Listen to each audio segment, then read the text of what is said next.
Hello, and welcome to episode 256 of the Casual Try Hard podcast. I'm Brian, And I'm James. and today we're talking about the first set I actually drafted, which is Cons of Tarkir, and we're going to talk about the remaster, which mostly just seems like it is Cons of Tarkir. Except missing some cards. I haven't figured out what I don't know what it's missing, but yeah, it's missing a few things. Zombie Fish isn't there. Zombie Fish is from Fate Reforged. Oh, well, that's why it's not there. It is. Okay, that makes more sense. It is. Zombie Fish is from Fate Reforged. Why is it not here? It's the wrong set. Yeah. I don't know why I was under the impression this was a remastered set. Because they've not just put a regular set onto Arena. Yeah. Right, they remastered Shadows, they remastered Amonkhet, Kaladesh. Amonkhet Kaladesh. Yeah. Shadows, Amonkhet Kaladesh. They remastered all of them, and then Cons are just like, No, here's just Cons. Just Cons. So, we're gonna talk about the draft format some, since it's coming to Arena. Mm-hmm. And so if you have any thoughts, suggestions, questions, you can get us on social media, Facebook, Discord, the artist formerly known as Twitter. Yeah. All these things, email, all those links are in the description below. Yeah, hit us up if there's anything in particular you want us to talk about. Even though we've had a lot of news lately, I have a feeling it's going to slow down over the holidays. So if there's anything you want discussed, now's your chance. If you're looking to support the show, there's a couple ways you can do it. The first is with our TCG player affiliate link, CasualTryHard.com/TCG. Follow that link on over to TCG player. Do your shopping, buy whatever singles you're going to buy, and help support the show at the same time. It doesn't cost you guys anything extra to use that link, and it really helps us out. If you're looking to support us more directly, Patreon.com/CasualTryHardMTG is where you can do that. Patrons get access to our show notes. You get about another hour's worth of content out of us in the form of our pre-show, and you get put on my mailing list when I have something to send out to you. So if any of that sounds good, or if you just want to support the show, show us you care, you can head on over to patreon.com/CasualTryHardMTG and chip a couple bucks in. That'd be great. Yeah. So this format was one I drafted a lot as I've been selling bulk over the last couple of years. I had well over 3,000 cons, commons, and uncommons. That's crazy. Almost, I think I opened one box that someone got me as a gift, and I think the rest of it was just drafts. Yeah. So I drafted this format a lot. That said, that was in 2014. Yeah, Magic was a different thing then. I think it's 2014. So yeah, things were different. But so it was a while ago. So I found an article on Draft Sim, kind of discussing the format, and then there are things I remember that I can add to it. Yeah. But they'll have the link to the Draft Sim article just to for you to look over. Reference and material. Some of the stuff I kind of just kind of took directly, and then other stuff I just kind of added, so you'll be able to see the differences. Okay. Yeah, I really didn't play any limited during this time. I was kind of just coming into my own as a standard player. And I had a limited amount of time. I know during this time, you played a lot of Magic, because you didn't have, Hannah wasn't around. Yeah. Right. So you had a lot more free time then. She was still in med school. So I was doing, this is when our shop would do a Friday night, a draft for Friday Night Magic. Yep. And then often a midnight draft after that. Yep. And then a draft Saturday, and then often a midnight draft after that draft. Yeah. And there were multiple weeks that I participated in 3 or 4 drafts in a weekend. Yeah. between Friday and Saturday. So I drafted this a whole lot, but it was a long time ago. Yeah. So it was a kid in a pandemic ago. Yeah, really. So kind of the thing that you should know about Cons is a 3-color draft set. Mm-hmm. Right? We've had some 3-color sets somewhat recently. Streets. We had Streets. I guess Ikoria wasn't really 3 colors, kind of 2 colors with the triomes. I think Streets is the last one. Mm-hmm. Yeah, I think so. I can't think of another one. And I can't think of one in between Cons and Streets. There had to have been one that I'm just not thinking of. There's been some like I think both Dominaria and Dominaria United kind of were like, you can like splash around and you can have a 3-color deck. Yeah. But Cons was 3-color archetypes. 3-color archetypes. Again, kind of like Streets. I think that the archetypes were a little bit stronger in terms of like being coherent in Cons than Streets. And while like with any draft, like there's a color pair or like a wedge that is better and one that is worse.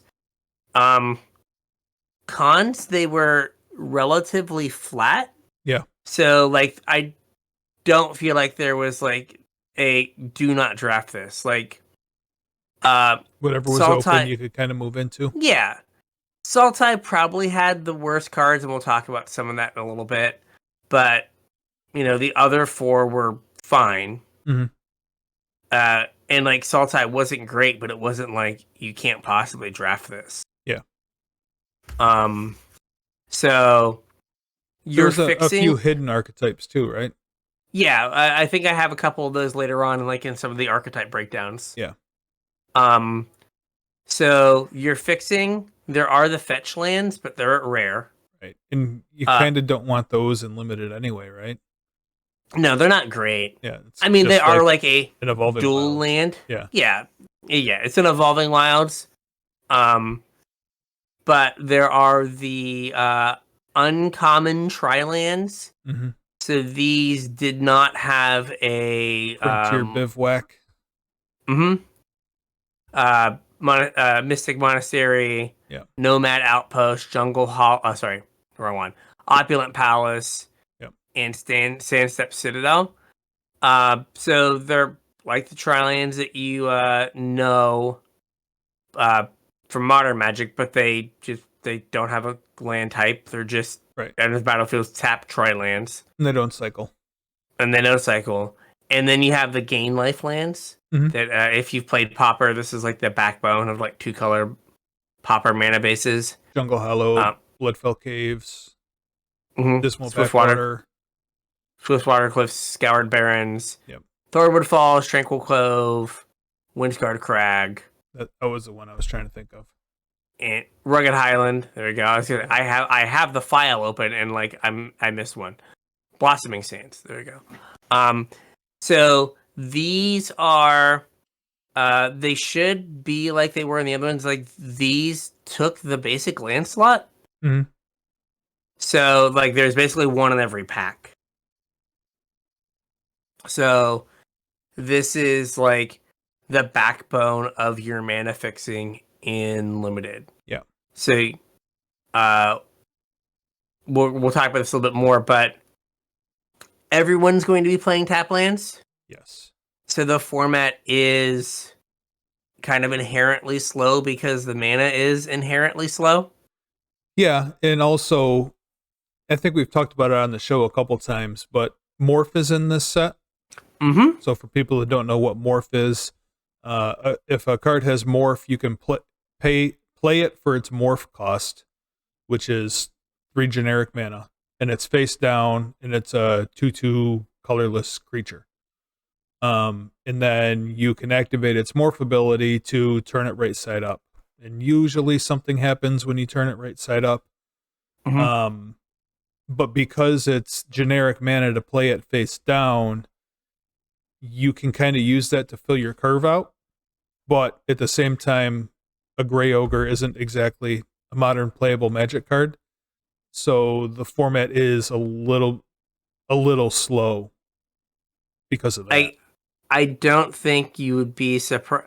You should be surprised if it goes turn 1 tap land, turn 2 tap land, finally play a 3-mana 2/2 is like the first thing that happens on turn 2. Yep.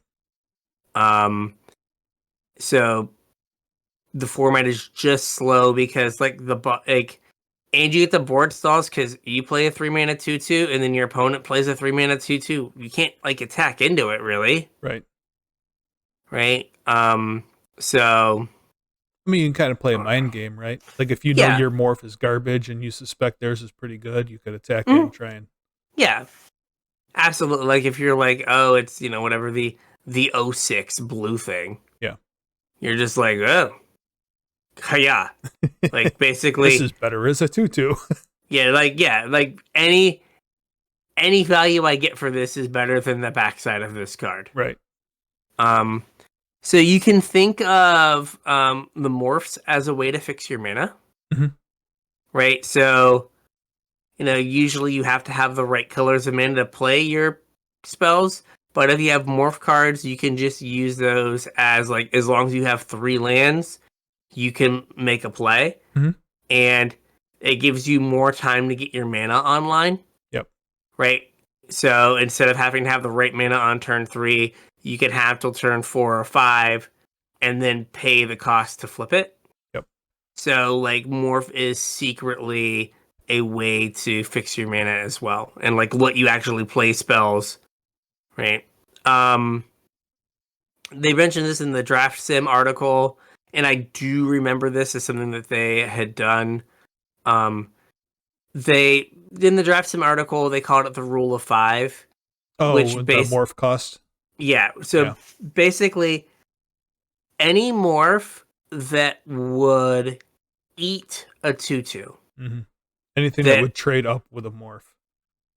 Yeah, or not trade, that wins the fight. Oh yeah. So anything that wins the fight, the morph cost is 5. Yep. It's usually for all the common ones. It's usually 2 and then one of the 3 colors. Mm-hmm. One of the clan colors.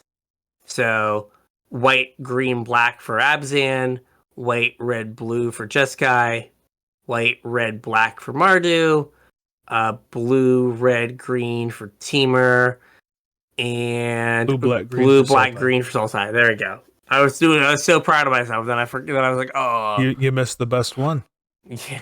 Yeah, maybe. And so any of the morphs that if they flip would die to a 2/2, mm-hmm. have a morph cost less than 5. Yep. So if you block their morph with your morph, if they don't have 5 mana open, you know that you're going to trade your morph for their morph. Right. And then when they flip, like you said, they usually do some ability. There's some that give trample, some that give that make tokens. Mm-hmm. There's one that returns something to its owner's hand. Right. So some of the morphs also give you added value when they flip. Mm-hmm. Now we should point out that morph doesn't use the stack. It'll be interesting to see how Arena does this. Yeah, just happens. Yeah, you pay the mana and it happens. Also, you don't cast a morph either, right? I think you can counter a morph. Can you? I think. Let me look up some rules text on morph real quick. Morph. I thought it was an activated ability. It says you may cast this card face down as a 2/2 creature. Is a reminder text. Okay. And then we're not playing in paper, but you have to reveal your morphs if it leaves the battlefield. Oh, I wonder how they're going to do that. Yeah, they have to flip when they go to the graveyard, but like when a game ends, Yeah. you're supposed to reveal all of your morphs. Yeah. So in paper, this proves that it was actually a card that had morph. Right. And I guess you don't have to do that on Arena because it won't let you play a card that's not a morph, but I still want to see, damn it. It's in the rules. Yeah. So here we go. So anytime you have priority, you may turn a face down creature face up by revealing it what it is revealing what its morph cost is and paying that cost. This is a special action. It does not use the stack and cannot be responded to. Only face down permanents can be turned face up this way. A face down spell cannot. Which is not going to come up. So yeah, basically if you go like unmorph my thing, basically you don't pass priority. They can't shuck it in response. Does that mean you still have priority when you're done? I don't know. Anytime you have priority, it's a special action that doesn't use the stack and can't be responded to, so it feels like you don't pass priority. Yes. Yeah. Okay. So yeah, and the mana value is 0. Right. Again, should not come up in the limited format. So there's gonna be a lot of 3 mana 2/2s staring at each other. Mm-hmm. Another thing to remember is this is a weird thing to say after like modern limited sets for the last like 3 years. You could get to a point where you are short playables. Yeah. Right? And if you're short playables, you can play like a Mardu morph card in your Sultai deck. Yes, that you're like, I have 0 intention of ever flipping this face up, but I need a 40th card, and a 3 mana 2/2 trades with their morph. Right. So I'm just going to play this as a 3 mana 2/2. Yep. Which sounds wild in 2023. Well, yeah, because now 3 mana gets you 4/4, 3/4, 4/4, 4/5 if it's green, 4/5. green, green. Yeah. Yeah, a flying like 3/2. Yeah. So like a 3 mana 2/2, you don't want to hang your hat on it and be like, oh, we're going to work here, but like you can play it in this format and not like be behind. Right. So this set in particular, well, one, the Cons is old, right? It's almost 10 years ago. Holy moly, is it really? It came out in 2014. Wow. So it's 9 years old. By extension, I'm old. Yes. Yes. By the transitive property of old, yeah, you too are old. Cons is old. A lot of the cards are going to look awful by modern standards. It's funny you say that because I had asked you to help me with the show notes this week because I really didn't play a ton of Cons Limited. And when I saw that the card file was released and started looking at it, I was like, oh, like these cards are not good. They're just not good. They are not. Here's a 4 mana 2/5. Yeah. Yeah, that's how we used to play limited. Yeah. Here's a 7 mana 5/4 flyer. So here's the white removal. I might go through all of it, so white has Kill Shot, 3 mana, destroy target attacking creature. You have Smite the Monstrous, destroy target creature with power 4 or greater, 4 mana instant. Yep. Kills exactly 0 morphs. Correct. Until they flip them over, hopefully. And then the uncommon removal spell is Suspension Field. When Suspension Field enters the battle, it's an enchantment. You may exile target creature with toughness 3 or greater until Suspension Field leaves the battlefield. So it's the uncommon white removal spell is conditional. Now, it's conditional because they don't want you to exile morphs and then have them come back face up. Yeah. Right? That makes sense. But still, the uncommon white removal spell is sorcery speed, fragile, and conditional. It's also 2 mana. Like that card's usually 3 mana, so. Fair. And then like the one that like I thought of as like, hey, the removal is bad. So I forgot that this card even existed. There's debilitating injury. Mm-hmm. 1 and a black for dead weight. Yeah. So 2 mana dead weight.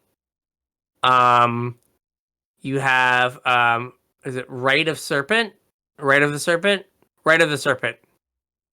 4 black sorcery. Destroy target creature. If it had a +1/+1 counter, you get a 1/1 green snake. Ooh, that's worth. Right? So 6 mana sorcery speed. And then you had Throttle. 5 mana target creature gets -4/-4. Yeah. And I have reached the end of the black removal. Murderous Cut. Oh, Murderous Cut. Yeah. So 5 in a black? With Delve, but. With Delve. But yeah, like those are your black removal spells. Your red removal spells. Arc Lightning, 3 damage. 3 mana for 3 damage divided up among 1, 2, or 3 targets. Mm-hmm. Arrow Storm, 5 mana, deal 4. And if you have Raid, it deals 5. It's any target, though, so you can dome a player, too. You can dome a player. Or a battle. Or a battle. Those aren't here yet. Bring Low, 4 mana, deal 3. But if it had a +1/+1 counter on that creature, you get to deal 5. Ooh, for 4 mana. For 4 mana. Burn Away, 5 mana, deal 6. Exile the creature. So, none of these sound great. No. So, this is very much a format of like use your creatures to like trade. Mm-hmm. Right? This is like a multi-blocking format.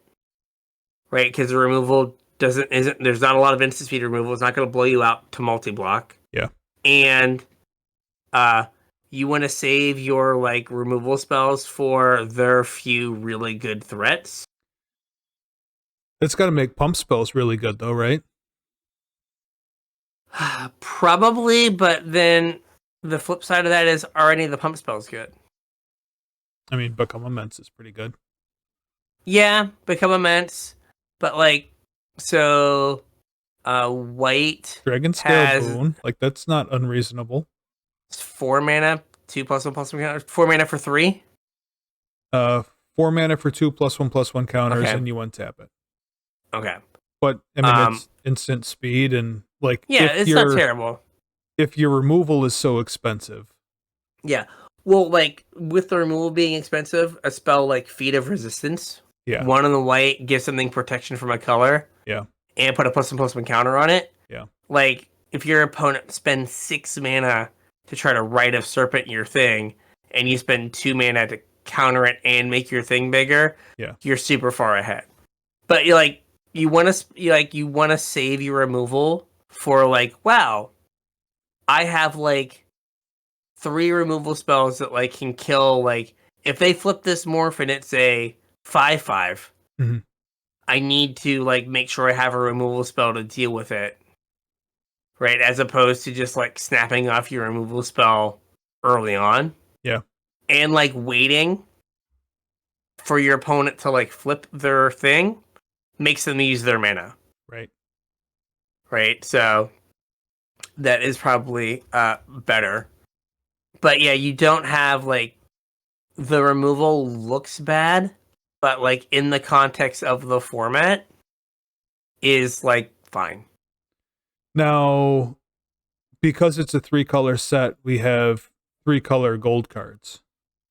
And we have a charm for each color. And I know they're at uncommon, so they're going to be a little bit less common than obviously the commons, but if I'm remembering correctly, all of the charms were also a removal spell as a mode. Let's see here. Abzam Charm is exile target creature with power 3 or greater. Looking, I'm trying to remember. Gotta find them all. Jeskai Charm is deal to a creature, to an opponent or a planeswalker. Oh, okay, so not a creature. Not a creature. Okay, so that one's not a removal. Oh, but it puts a creature on top. Oh, it does? Yeah, put a creature on top of its owner's library, yeah. Mardu Charm just deals 4 to a creature. Yeah. And then Teamer Charm. Assaultite Charm is destroy a target monocolored creature. Yep. And then, so yeah, they're all, I forgot that. They're all are, and then the Teamer one is a fight spell. Mm-hmm. So they're all a removal spell. I mean, hard in air quotes to cast, but right, yeah. And also, they're all basically conditional removal spells. So yes, but like, realize that 4, 5, 6 mana, maybe 5, 6 mana is kind of the going rate for removal in this set. Mm-hmm. So where normally you'd be like, yuck, I don't want to take that. Right. Maybe you want to take it. Yeah. Oh, I forgot about the banners too. Yeah. They were not great in limited, if I remember. So the manas are a 3 mana rock that taps for 1 color of each of the clans. Mm-hmm. And then do they sack and draw you a card? Yeah. One of each of the colored mana, and they sack and draw you a card. So kind of they like were a locket. fine.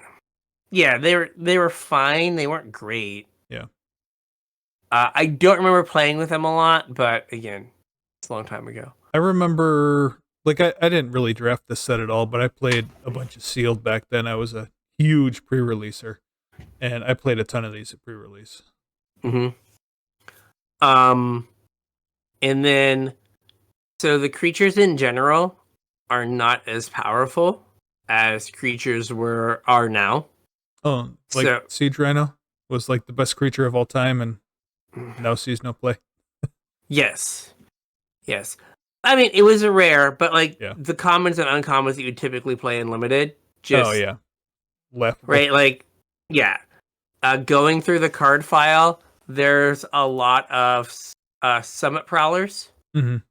Of like mana cost, power, and toughness. And let me tell you a story of their land in flavor text in the entire text box. Yeah. Right, where they just don't have any. Right, and here you go. Tusk Colossadon. 4 green, 6/5 with flavor text. Yeah.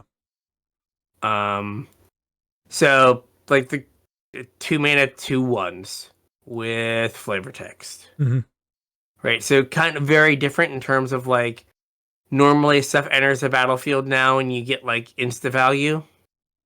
Not so much for this set. Not so much for this. So again, like if you're like, oh man, these creatures don't look good, they're not in comparison. Yeah. Because the set's focus is morphing. Mm-hmm. ETB abilities have been replaced with unmorph abilities.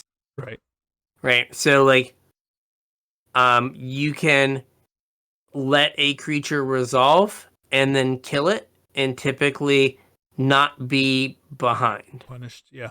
Yeah. So in modern sets, in modern sets, like Counterspell has gone up in value because that way you prevent the value. Yes. Right. This is a time when Counterspell isn't good. Yeah. Right? Like, yes, there are narrow times that like maybe you want to sideboard them one in, but for the most part, this is not a like main deck Counterspell format, which can be different than what we've played recently. Yeah. So, right, like Counterspell is bad once the thing's resolved, and removal spells are good if when the creature resolves, they don't get a card and a half of value out of it. Yeah. And you don't get that here. You're just like, "Boof, here's my 6/5," and I'm just like, oh, kill it, and we move on. Yeah, I mean for 6 mana or whatever, but yeah. Yeah, like you're kind of trading at parity. Yeah. Right, but like you were able to do a thing on your turn and not have to hold up mana to like get their 6/5. Mhm. Right, whereas now like the 4 mana 6/5 common like draws a card or gains 3 life or something. Yeah. And this is just like, boof, I do nothing. Right. Stats are generally lower. There's a lot more 2/1s and like, vanilla 3 mana 4/2s. Yeah. Than there are in other sets. Rotting Mastodon, 5 mana, 2/8 flavor text. There's the the wall. This is kind of the one that got me. I was like, oh yeah. I tried to play this card. It's not very good. Kuru Dreadmaw, 4 and a black for a 4/4 with Defender. A 5 mana 4/4 can attack. Right. But don't worry, it has an ability. Sacrifice another creature. You gain life equal to the sacrificed creature's toughness. I'm not saying you should never play this card, but it's pretty close. Yeah. I mean, yes, if that were a modern Magic card, you'd pay 2 mana and it could attack. It would lose. Yeah, it would lose Defender, or like if you control another zombie, or like another crocodile or something, it'd be able to attack. But this guy's like, no, I'm not. Just not going to do it. Not going to do. You can't make me attack. You're not my dad. Stop it, crocodile. So just keep that in mind that there are like, again, when you're looking at stuff, you're like, oh man, these suck. It's like, no, they were fine for the time. Yep. The games are going to take a long time. No aggro decks? Not really. Like there are some, like in the Draft Sim article, they were like, oh yeah, like there can be a deck where you play like, is it Valley Charger? Like the 2 mana 2/1 haste. Valley Dasher. It's a 2/2 haste. And attacks each combat if able. But like, not really. Like if you're 2 mana 2/2ing it, like they just trade it for their Morphin and move on. Right. So there's not really like a super aggressive deck. And again, like they're gonna incidentally gain 3-4 life a game because of their tap lands. Right? So it's really hard to be like, we're doing this. Like we're just gonna go attacking. There's not really like a 1-2, like the James 1-2-3 you're dead deck. Yeah. Right? Like those just really don't exist. So just keep that in mind that like you're gonna kind of settle in. Like Abzan, the clan mechanic for Abzan is spend mana and tap me on your turn so I can't attack. Yeah. Right? Which I guess can lead to you being punished by them, like, attacking when you don't have a blocker. But for the most part, it's just like, yeah, I'm going to sit here and not attack for a few turns and make my thing good. Right. And I guess that was something that you could do? Like that was a plausible strategy? Yes. I distinctly remember like just boards getting like big and like just clogged up. It does not sound like that's something I ever want to do. Yeah, it's gonna be interesting to see how it plays on Arena. Yeah. Because like these might be like way grindier, slower games than we've had on Arena in a long time. Yeah. Draft Sim brought these cards up, and I agree with most of them that unlike modern sets, there are just stone unplayables that just don't make sense to have in your deck. Yeah, it's kind of something they've moved away from with Fire Design. Like, what was the Innistrad card, like the Naturalize from Innistrad that was like 4 modes, so it was just always live. I mean, there's Return to Nature. Is that the like destroy an artifact, destroy an enchantment, exile a card from a graveyard? Maybe. I don't remember the Innistrad one specifically. Yeah, I thought there was one that was like just never a dead card. It might be. It might be. Or they stopped cycling on it or something. Yeah. Right. So Erase, which is like destroy target enchantment for a white. There aren't that many enchantments. Yeah. It's probably just a card that you'll never get to play. Mm-hmm. Firehoof Charger is a 1-mana 1/1 that you pay 3 or 4 to give it like +2/+0 and trample. Yeah, that sounds not great. Right? Like, I know that 1-drops for the last few sets have been like actually playable and good. No, they are not playable and good in this. That's not one of them, huh? Not one of them. Molten Skin is like black for an enchantment that is like gets +2/+0 and has 2 and a black regenerate me. No, not good. Shatter. There really aren't that many artifacts that matter in this set. Right. Feed the Clan. 2 mana, gain 5 life. No, we're not about that. I mean, that card was modern playable at one point. Yeah. But it's not like there's no life gain synergies. Yeah. It's just like gain some life. Yep. Naturalize, same thing. Like if Erase is bad and Shatter is bad, Naturalize is also bad. And then you may be tempted to play Lens of Clarity, which lets you look at any face down permanent at any time. You don't really need to though if you know the rule of 5. You don't really need to if you know the rule of 5. Right, like, well, they have 3 morphs. I don't know which one to, like, kill. It is better for you to, like, make a suboptimal, in air quote, and, like, get a suboptimal result, than to put Lens of Clarity in your deck. Right, like, there's only one morph that you would really care about killing before it flips in that Sagu Mauler. Yeah. Because it's a 6/6 trample hexproof.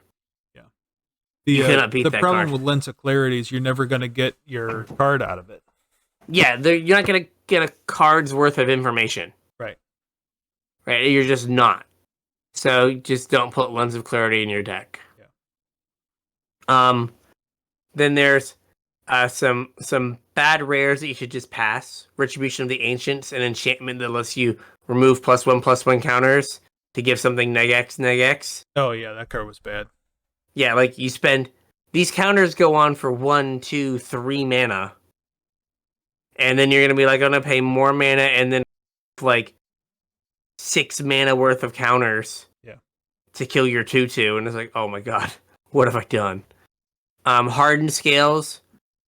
It doesn't really matter, right? Like, you're not going to be able to, like, scale that quickly. And again, it's not like you just get counters for, like, being around. Yeah, I mean, kind of like Lens of Clarity, you're never going to get your card's worth back out of it. Yeah, how many +1/+1 counters do you have to get extra before you're like, this was worth a card? Right. And it's probably, like, 4? Yeah. 5, 6? Like, it's a big number. Howl of the Horde, the spell copier. Mm-hmm. Yeah, duh. Like, those are never playable and limited. Right. Deflecting Plum.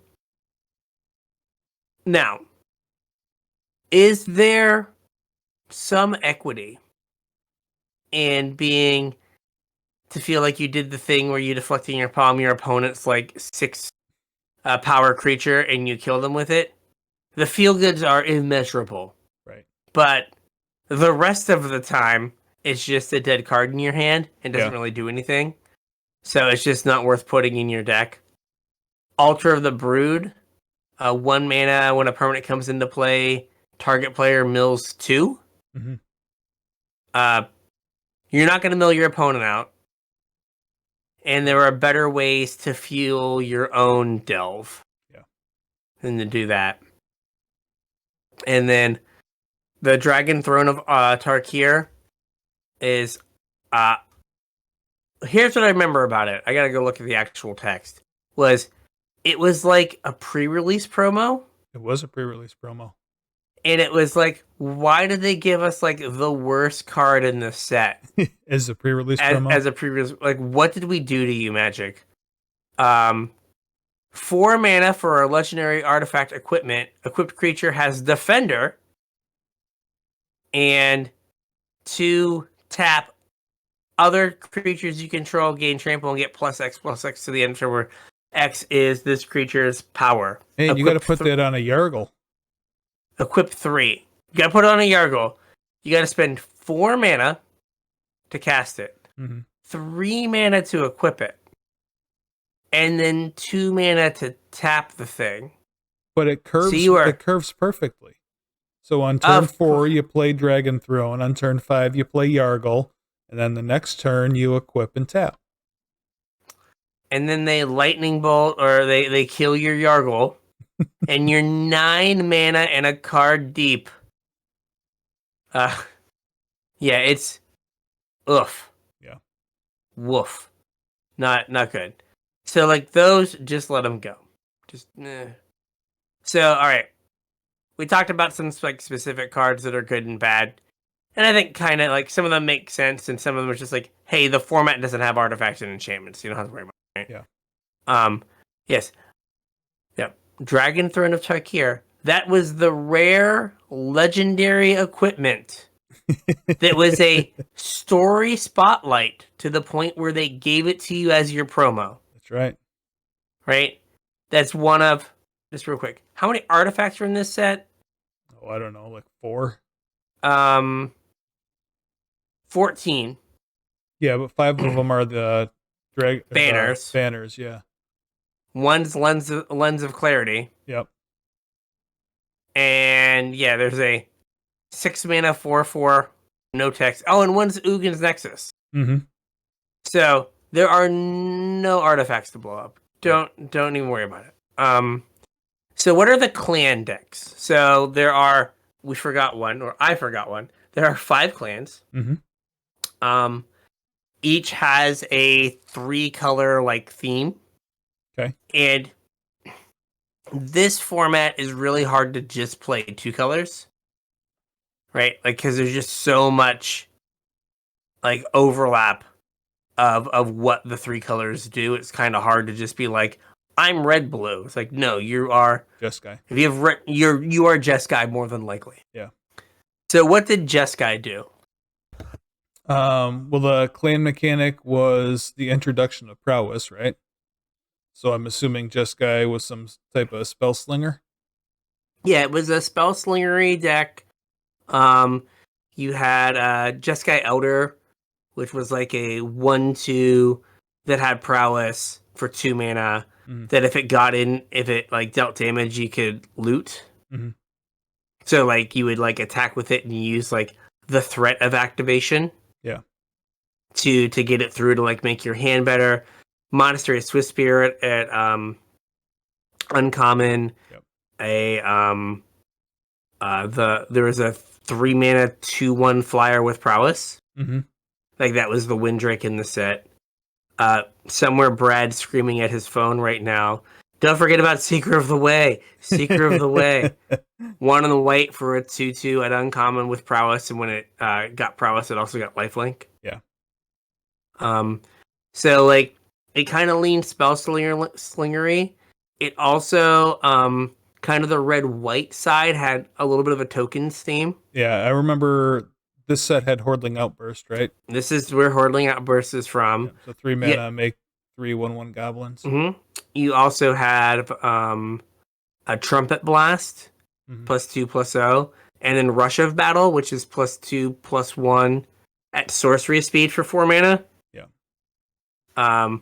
They get to see it coming. Yeah.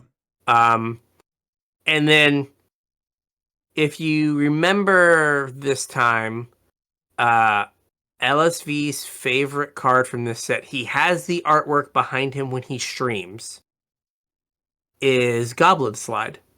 Oh It's a yeah. 3-mana enchantment that whenever you cast a non-creature spell, you can pay 1 and you make a 1/1 goblin. Yep. The card is real.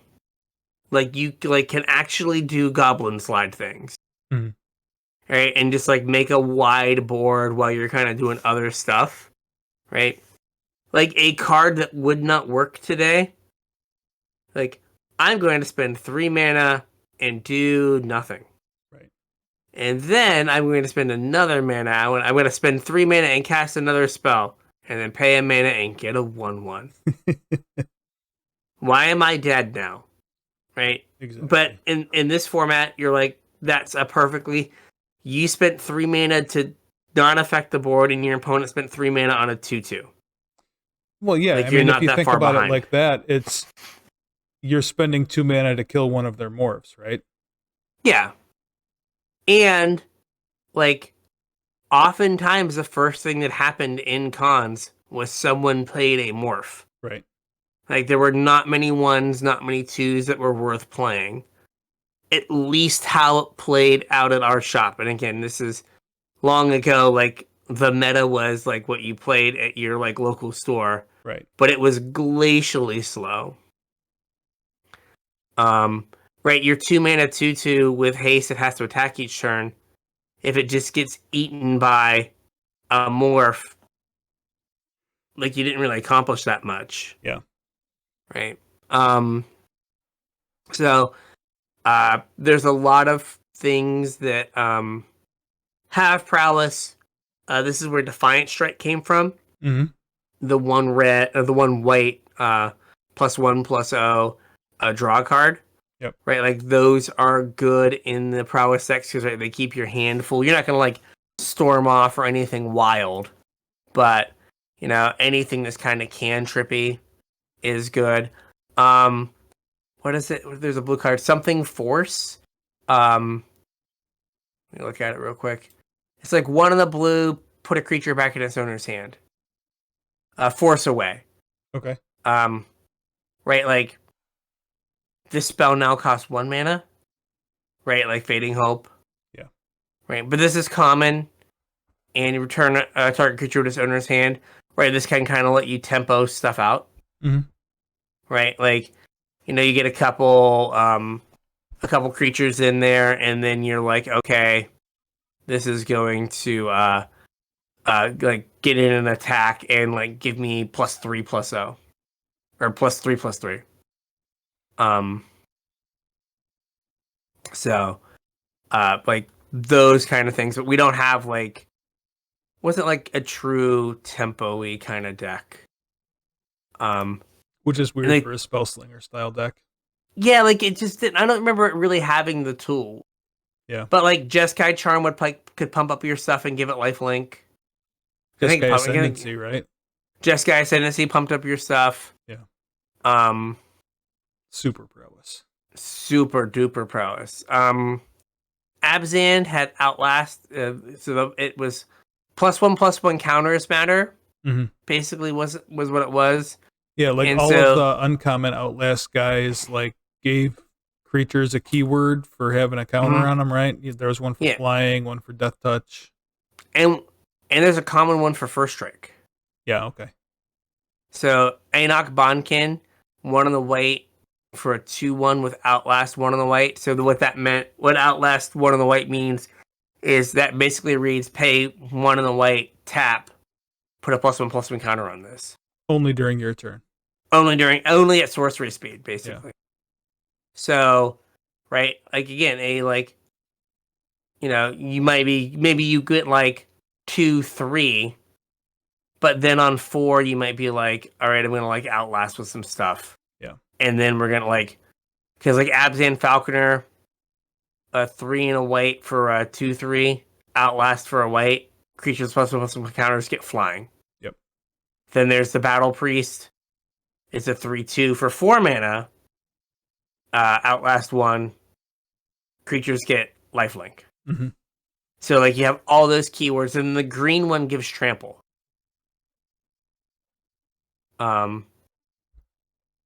Here's a wild card. I like scroll past this 3 times. Dazzling Ramparts. Oh, I remember that card being awful. I don't remember what it does though. 4 and a white for a wall.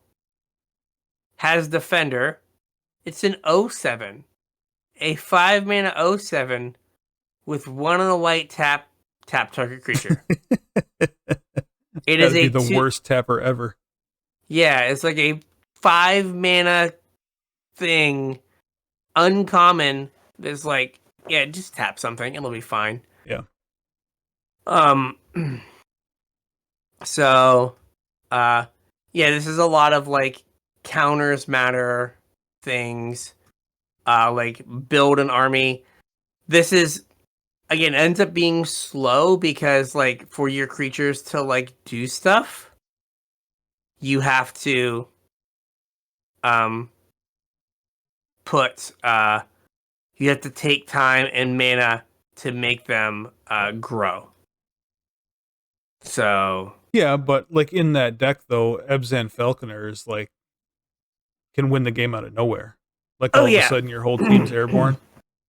I mean, even Anak Bonkin, when you're like, all my things have first strike, you can't ever block profitably. Right. Right, and then there's Murek Nightblade. That's the Death Touch one? That's the Death Touch one. Like you get Anak Bonkin, you get this guy, and you just have like your entire team is wins every combat. Is Glissa. Yeah. Yeah, you just win every combat. Okay, I had noticed the Murderous Cut art. There was a bunch of new art. Yeah, there's a reason for that. Oh, yeah. Seb McKinnon has been sent to the Shadow Realm. Yeah. So all of his art has been replaced. Been scrubbed. Yes. That's a shame. I really liked his art. Yeah. But he I not always agree with the making people go away. But then there's also part of me that's like, just stay off Twitter, people. Yeah. My job relies on people liking me. I'm going to say nonsense now. No, stop it. Just don't say nonsense. But yeah, so like basically it's kind of like try to get some +1 counters and Voltron your stuff up. Mm-hmm. But it does like take a while. And again, where are we at? Sidisi's Pet. 3 and a black. With lifelink. Morph 1 in the black. For a 1/4. Yeah. Can't even kill a morph. Just they'd have to cost 5 mana if it could kill a morph. Yeah, just like bounce. I gain a life. Yeah. So yeah, it's kind of like just slowly build up bigger and bigger things. Now, you had mentioned Dragon Scale Boon, which puts counters on stuff. Mm-hmm. I know the counters are better than just like +1/+1 till end of turn. Mm-hmm. But like 4 mana is a lot. It is a lot. Or like incremental growth. Mm-hmm. Like 5 mana for 6 counters is pretty good. But oh my gosh. We're gonna take a quick aside. The card that has one of the best like game mechanics relating to like flavor. Do you remember Meandering Tower Shell? Oh yeah. So slow it attacks every other turn? Yes. Yeah. It attacks when it attacks, exile it. Return it to the battlefield under your control tapped and attacking at the beginning of the declare attacker step on your next turn. Yeah. It's like go away. You're so slow. Now you come in. The big boy for 5 mana though. Well, at least it used to be. It's not anymore. Yeah, 5/9. Yeah. With Island Walk, get some. Right. Take that, Pearl Lake Ancient. Yeah, really. Where's the? Yeah, there it is. Tuskguard Captain, 3 mana, 2/3, outlast green creatures you control +1 counters have trample. Yeah. So you can like you know, I don't know, what is it? Make Zodia or whatever. Mm-hmm. Where you just give Uh, everything lifelink, first strike, trample, death touch, yeah. flying. Yeah, you just make him huge. Yeah. Usually like one or two of these, not lifelink, but like one or two of them is enough. Yeah. To like kind of like push through damage. But otherwise you're like trying to like pick your spots to like grow a thing to be big enough to start attacking with it, where you're like, well, I can tap this because these things can hold back their board as it stands right now. Mm-hmm. And then eventually, in like 3 turns, this will get big enough for me to like start attacking. Yeah. So yeah, just a very just like a very slow deck. Maybe my memory is colored by the fact that during the pre-release, everyone who took the Abzan deck went to time. Yeah, I mean, I feel like that happened a lot during this set in general, though, not just the Abzan deck. Yeah. Like even in standard, this format was slow. Yeah. And then the next one is Sultai. So Sultai is Graveyard Matters. Its main mechanic is Delve. Yeah. Where you exile cards from your graveyard to reduce the cost. The Delve costs are really big in this set. Treasure Cruise is 7 and a blue. Dead Drop was 9. 9. Murderous Cut is 5. Yep. I think it's 4, isn't it? Pretty sure it's 4 and a black for Murderous. Okay. I always think 5, but you probably are right. Yeah. Probably cast more Murderous Cuts than I have. Yeah, it's 4 and a black. Okay. So better. So you probably only get 1, maybe 2 Delve spells that you get to like really like knock the cost down. Yeah. Before you run out of graveyard resources. Yeah. Right. This isn't like, Tillarian Terror or like the other cards from Dominaria where it's like how many are in your graveyard? Like you actively have to get rid of the cards in your graveyard. Which means every consecutive one is harder to cast. Yes. So you probably get 1 or 2 that you can like feel like I'm gonna get like a good rate on this. Mm-hmm. Right, like you could put like Dead Drop in your deck and then be like, I'm probably gonna have to pay full cost for Murderous Cut. Yeah. Right, you get to put like Treasure Cruise and then be like, the other one I might only get to take 2 or 3 mana off of. Am I okay with that? My Hooting Mandrills is 5 mana. Yeah, like I'm paying 5 mana for a 4/4. Yeah. Right, because you can't possibly do that and like delve stuff and then have enough food in your graveyard to do it again. Right. So don't like be like, I'm gonna take like 5 delve spells. You can, but know you're going to like get 1 or 2 of them at like a discount. Yep. And then you can also like, even if you're not Sultai, right, stuff ends up in the graveyard anyway. Mm-hmm. And if games go long, having like a single Murderous Cut or a single Become Immense, where you might get to like on a key turn, be like, okay, delve all my stuff, kill your thing, and then still have mana up to attack or unmorph something. Yep. Can be like a really big deal. But like, don't just be like, it's not like Constructed where you're like, oh, these cards are just like exile my graveyard, pay a blue. It's like, no. Or you get to do that one time. Yeah. And then all the other ones are like 8 mana. So, there aren't the Draft Sim article brought up like some of the Sultai rares. Mm-hmm. And oh my god, they're pretty rough.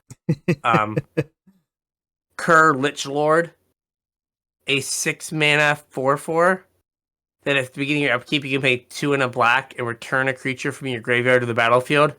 It gets haste, and then a random creature, and it gets haste, and then you sacrifice it at the end of the turn. Yeah.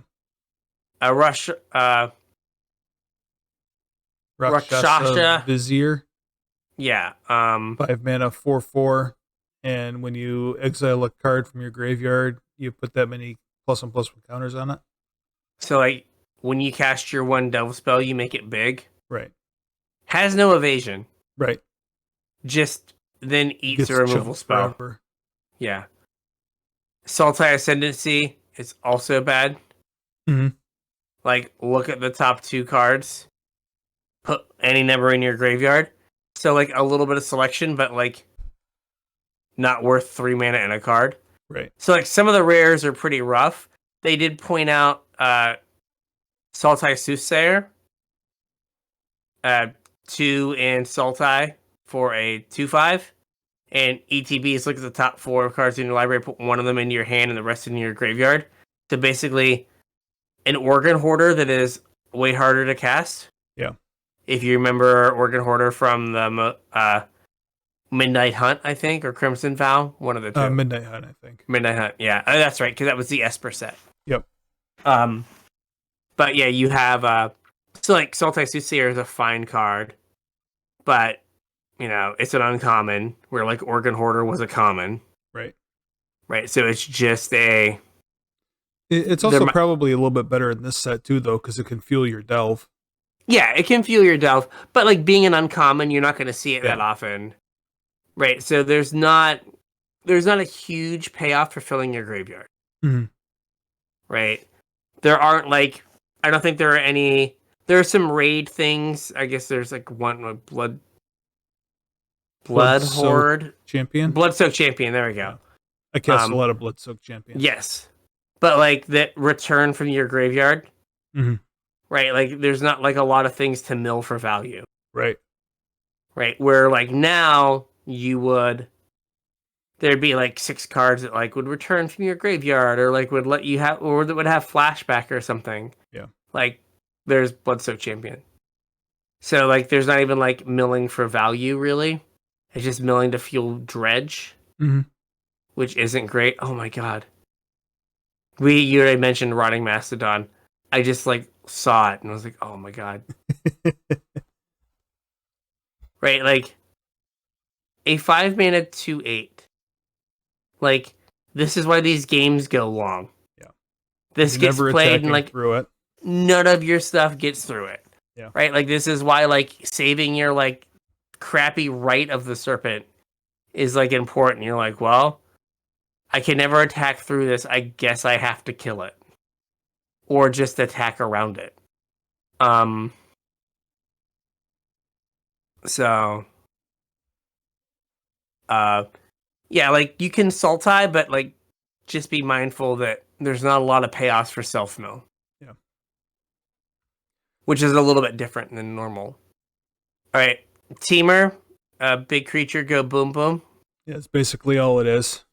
Yeah, so its thing is ferocious, where having power 4 or greater matters. It is primarily making a spell better. There's some writer on a spell that's like, oh, if you have a creature power 4 or greater, do this instead. Yeah, Feed the Clan is gain 10 life instead of 4. 4. Or 5 or whatever it is, yeah. There's one creature, Heir of the Wilds, that has ferocious, that when it attacks it gets +1/+1. That card was actually pretty good. Like it could kind of like attack through morphs and stuff. So it got Death Touch too, didn't it? It may have. That card was like standard playable. Yes, it was. No, yeah, it has Death Touch. It's a 2-mana 2/2 Death Touch, and then gets +1/+1. Now, Ferocious has the dreaded intervening if. So it's going to check for Ferocious when you cast the spell, or in Heir of the Wild's case at the beginning of combat. And then it's going to say, like, do you have a creature power 4 or greater? You do. Cool. Trigger goes on the stack for this. Yep. Then when it goes to resolve, or when the spell goes to resolve, Checks it goes, do you still have a creature power 4 or greater? Yeah. So if your opponent kills your 4 power creature out from underneath you, you are not going to get the bonus. Right. So just keep that in mind that your things are fragile. Sometimes your ferocious can be fragile. Mm-hmm. And so there's like a 3 mana 4/2, no text in green to help facilitate Getting ferocious. getting ferocious. There you go. Words are hard. There was a blue one too, I think, if I remember correctly. It was like a 4/1. In blue, probably. Frostwalker? I thought Frostwalker was a 3/1 with the illusion text. And again, it may have also been from. It's not here anyway, so. I do believe it's from Fate. Oh, okay. Shows what I know. It was one of the cards. I think one of the cards in the Ugin's Fate packs. Oh, okay. So there's some fight spells that like Savage Punch, aka Bear Punch. Mm-hmm. If you have Ferocious, your creature gets +2/+2 before it brings the beat down. So like there's Canyon Lurkers, which has a 5 mana 5/2. It has Morph for 4. Right, there's some like high power, low toughness. The Mardu Blazebringer is a 3 mana 4/4. Yeah. Well, if it attacks or blocks, sacrifice it at the end of combat. Well, right, but it turns on ferocious. Yes, it does. It does let you ferocious. Yes. And then our boy, Semi P. That's right. The Summit Prowler. 4 mana 4/3s. With flavor text from Eula or whatever, the Hunt Caller. So you're trying to just like get some big things down and like beat face. Again, like you can be kind of advantaged because right, there's gonna be a lot of 2/2s on the battlefield. A card that was strangely good was Woolly Loxodon. It's a 7 mana 6/7 with Morph 5 and a green. Okay. And it's just like it doesn't add any of the red removal. It's just the biggest thing in the set. Yeah. Right. It eats everything in the set. Yeah. So like it's just like kind of the best, biggest creature, and 7 mana you can get there. Mm-hmm. Because again, format super slow. Yep. Hopefully I've conveyed that to all of you. Format super slow. So is this like a 18 land format? Probably like 17 or 18, almost assuredly. I think 18 is what I played. Yeah. Just like there's Morph gives you something to do with your mana always. Yeah, right? I mean, So it also like makes things more expensive, so it acts like a mana sink. Yes, exactly. Like it gives you something to do on 3 and something to do on 5. Yeah. So just keep so you want to hit your land drops because you want to get to 5. Mm-hmm. Because you're gonna have something to do on 5. Because on turn 3 or 4, you basically put it on layaway. Right.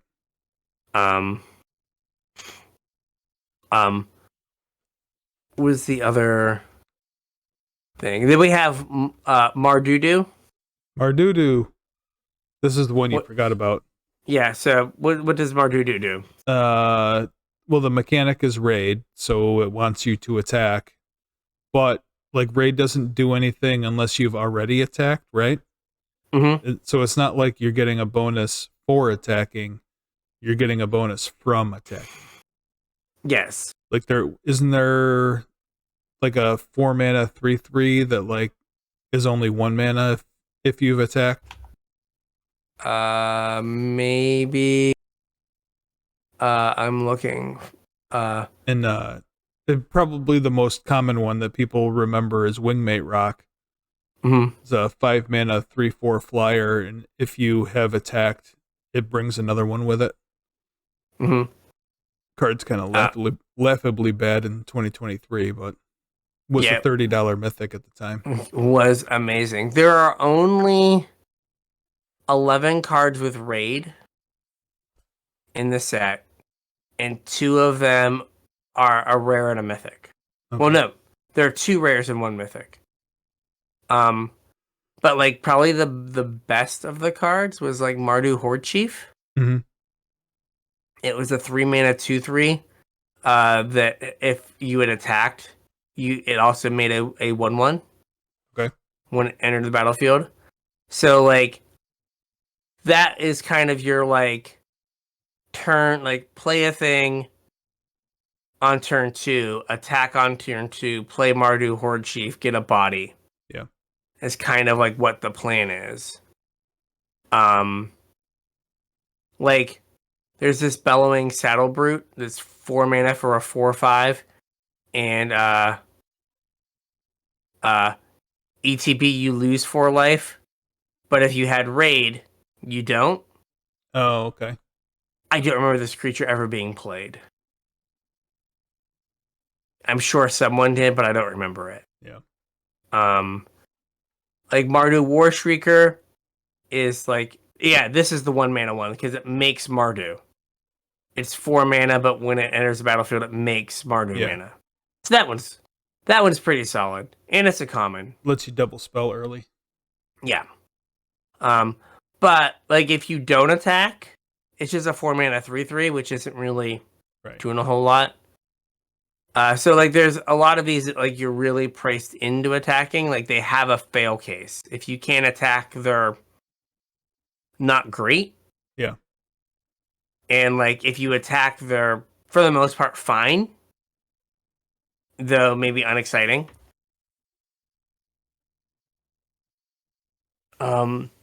So now those are kind of the like official here's what we're doing kind of thing. There's a couple hidden archetypes too though, right? Yes. We'll do the one that they mentioned in the article.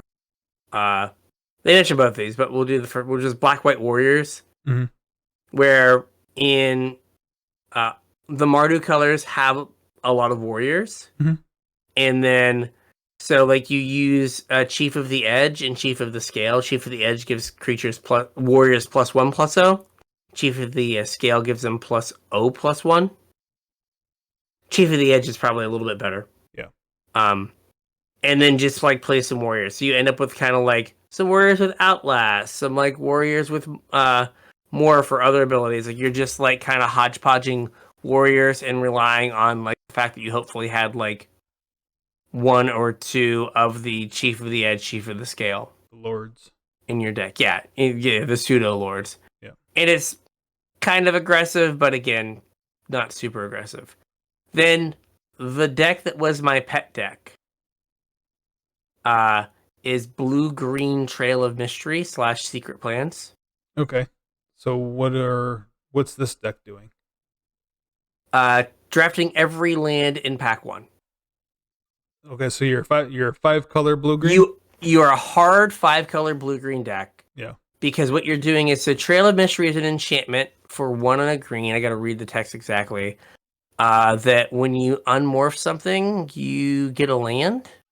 Okay. Whenever a face-down creature enters the battlefield under your control, you may search your library for a basic land card, reveal it, put it into your hand, then shuffle.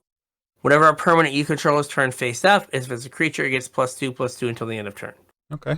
So, basically, every time you play a morph, you get to hit your next land drop. Mm-hmm. And then there's Secret Plans. Which is blue-green, all morphs get +0/+1. Or all morphs you control get +0/+1. So it makes all your morphs trade up, win combat? And then whenever a permanent you control is turned face up, draw a card. Oh.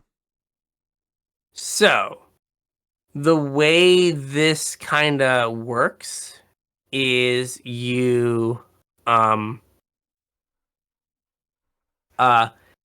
to get, if you get one of these early on, what you want to try to do is take a bunch of the lands early on so that in the later packs you can play morphs from any color. Okay. So it doesn't matter, like, if you are like blue green, right? You're able to play Mardu. You're able to play like Ponyback Brigade. Yeah. Right, because you have enough random fixing that you can play those. So you want to end up with a bunch of morph creatures that then pay you. Then you can use to get paid off with secret plans or Trail of Mystery. Okay. The deck is fun. It sounds like fun. It sounds right up your alley. It definitely has a fail case, right? Where like you can sit down and just go like, I'm gonna take all the lands and then hopefully cut someone into passing me trail or secret plans. Yeah. Where like you make it so no one's decks are functional because you take all the lands. Mm-hmm. It got so bad that people started cutting lands early in packs if I was in their pod because they knew I was just going to take all the lands. So they were like pick twoing lands. Yeah. Right. So it's like get like removal, get morph creatures, and then profit. Yeah. The thing that makes this, I didn't play on Magic Online. Don't play on Magic Online. But the thing that can make this difficult is usually when you do this, if you're drafting in pod, yeah, you've made it so other people have worse fixing. Right. And so you kind of get an advantage of other people are going to have a hard time casting your spells. You've taken all the fixing, and then your deck kind of does its thing. You're not going to have that. Like, you're going to play out of pod, and you're going to run into, like, more functional decks. Yeah. But this was, like, my favorite to draft. And, I don't know if you know, LSV basically only makes cube content now. Yeah. So, right, someone... I mean, that's what he likes doing the most, and there's not a whole lot of competitive play going on anymore, so... Yeah, but someone basically, like, made a cube, and, like, he just, like, invites people to, like, draft the cube and then play on Magic Online. Okay. Awesome.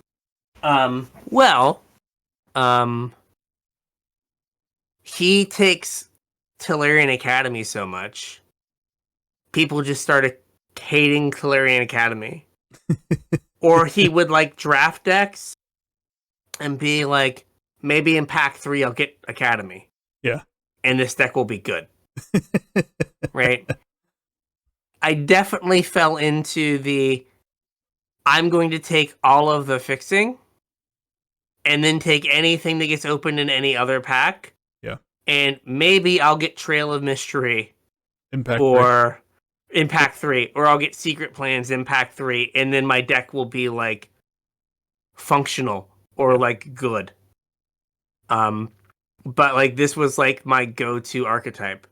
And so ideally you get a Trail of Mystery, you get a Secret Plans early, and then you're prioritizing morph creatures and then the fixing to unmorph them. Mm-hmm. And then again, like your normal like take removal kind of situation in your 5-color deck. If you've set this deck up, is it more important to get the higher impact, like 3-color morph creatures, or is it more important to get the super cheap morph creatures to trigger like your trail and your... So the trail triggers not when you cast it, not okay. Not when you flip it. I think it's more important to get the common 3-color morphs. Okay.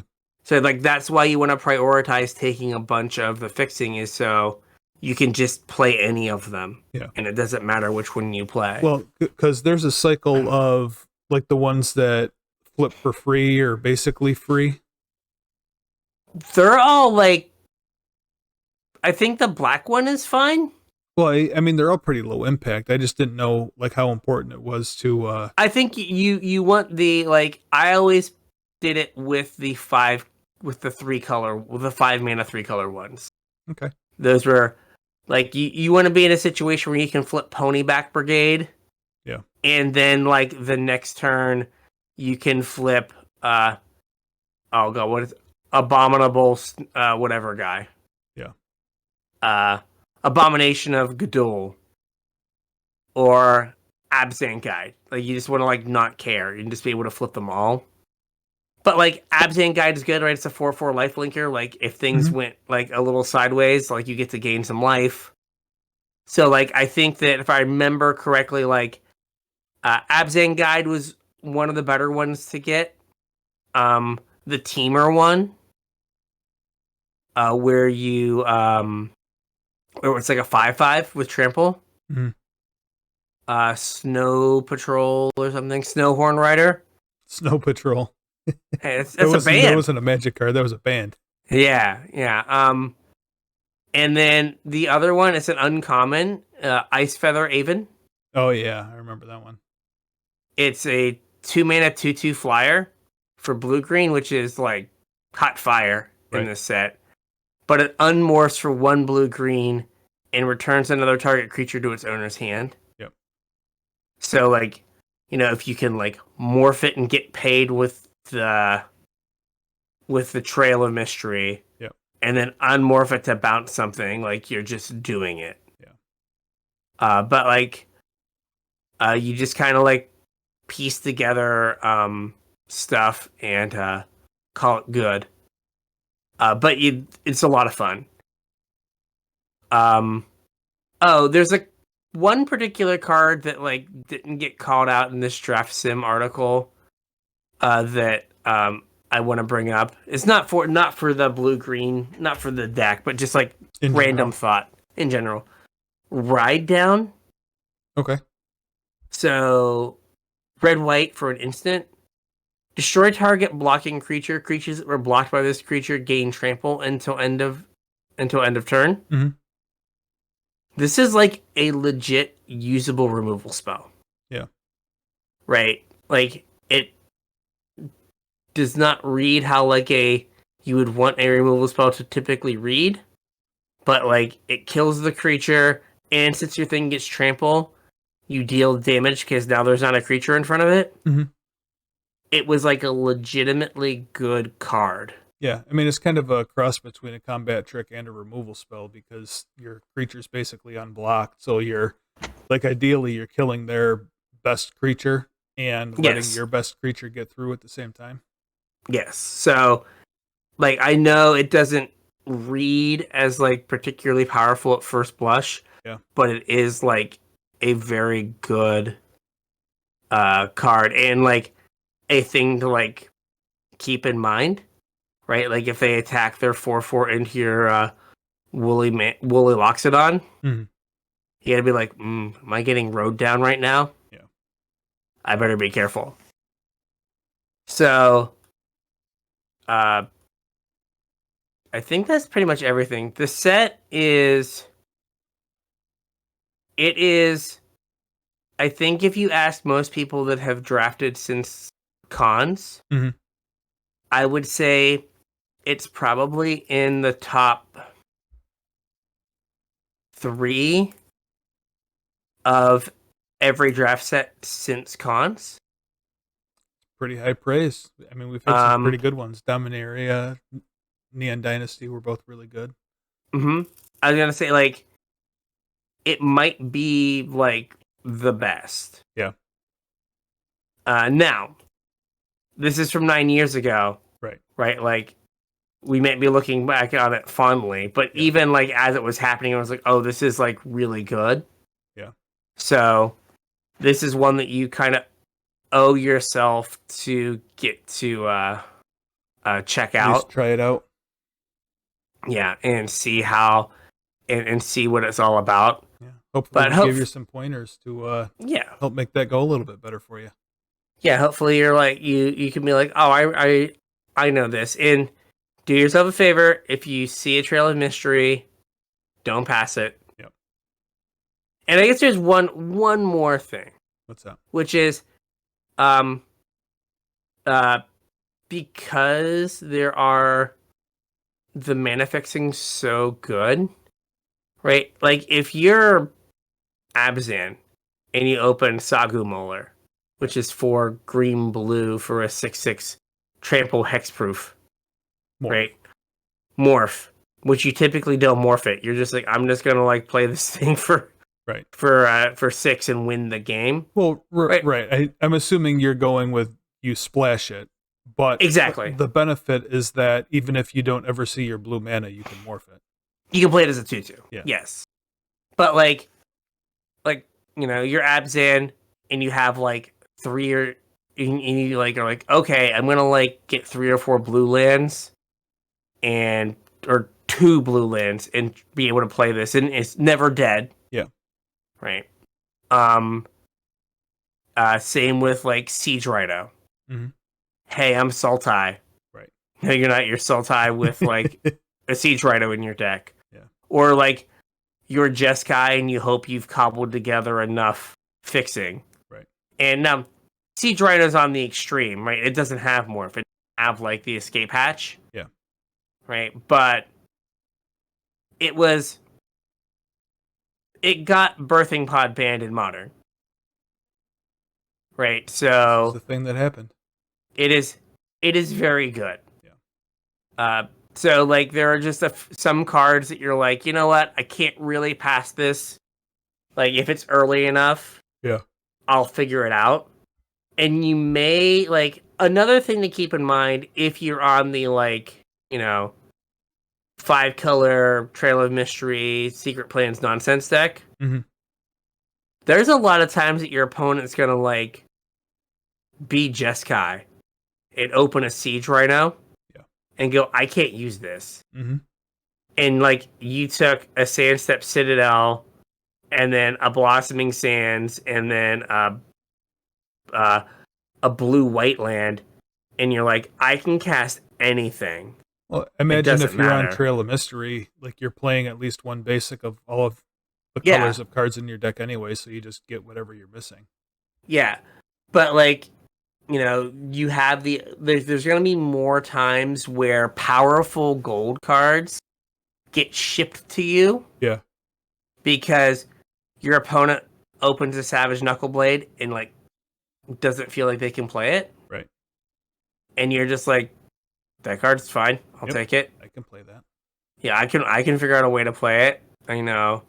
Or like whatever card, like any of the charms, you're just like, oh, okay. Right. So like prioritizing fixing gets you paid off on those later packs. Yeah. Right. So if you like look in your pack and you're like, there's some pretty like mediocre cards in here, or things that are kind of like replacement level. Yeah. Right. You can just take the fixing, and if at the end you have 6, 7, 8 pieces of fixing, then you're just kind of taking like whatever. Right. Right. Like Abzan Charm isn't good because you cast it on 3. Right. Abzan Charm's good. If you cast it on turn 5, it's still good. You cast it on turn 7, it's still good. Yep. You're never going to draw an Abzan Charm and go like, oh man, I wish I drew something else. That's because you can trade it for something else. You can trade it for 2 something else's. Yeah. So just keep that in mind, like, that you're going to have situations where you're going to get past cards that are, powerful that just don't like... Your opponents can't cast. That they can't cast, and if you have the fixing, you can. Yep. But, I would say, like, Abzan's pretty strong, and, like, Teamer are good. Like, they're just, like, kind of... Teamer more so is kind of like, just, like pure, simple, clean magic, yeah. And as you pointed out with, like, some of the cards, you were like, oh, just get chumped for days. Yeah. I checked. I wrote in... There are only, like, 2 creatures with trample. 1 creature with trample. Here it is. Big creatures lack trample. Only 2 creatures with trample at common. and there is a single common pump spell that gives triple. Right? So, like, you can, like, multi-block, right? Like, or, like, you're going to get your big thing multi-blocked and maybe trade for 2 things. But, like, you're not going to... This isn't, like, Colossal Dreadmaw where, like, they can't throw a 1/1 token in front of it. Right. Right? Like, there's going to be, like, your opponent goblin slides and then just slowly builds a board, chumps you for 3 turns, and then kills you. Mm-hmm. So it's a different...